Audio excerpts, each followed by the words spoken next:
Windows Phone 8 devices are finally coming to Sprint. The first of them, the HTC 8XT, is a clear descendant of the popular HTC Windows Phone 8X. We liked almost everything about that phone, so you would expect Sprint's 8XT to be a slam dunk. Sadly, you would be wrong. The design is almost the same, but what's under the hood is not. To get the 8XT down to $100 on contract, HTC had to make some compromises, and those choices affect the experience just enough to dampen our enthusiasm.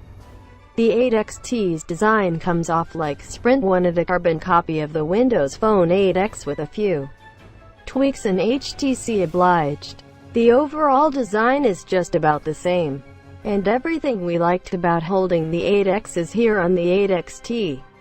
Comfortably curved back, attractive design, colorful exterior. What's different is that the 8XT's back pops off, giving users access to the microSD card and SIM card slots. Getting the back off is far too difficult, so we suggest buying the biggest memory card you can afford and considering it a permanent part of the phone once it's in.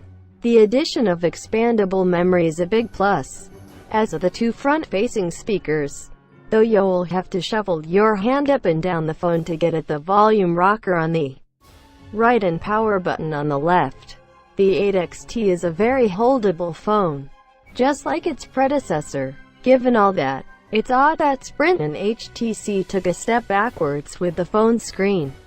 The 4.3-inch display's resolution of 800 by 480 pixels isn't wholly unusual for Windows Phone, but it's less pixel-dense than the 8X, which offered 1280 by 720. This resolution means that small text isn't as crisp as we'd like, and there is a lot of tiny text in the interface as well as on web pages, and viewing high-resolution content is a second-class experience. At least the screen is bright and colorful with wide viewing angles and decent sunlight visibility. Instead of so-so speakers on the back, the 8XT features two front-facing speakers flanking the screen. This improves volume and makes it easier for owners not to muffle sound with their hands. Beats Audio is on board, and turning it on does result in rounder audio. It's bass-heavy, of course, and sounds better when listening to pop and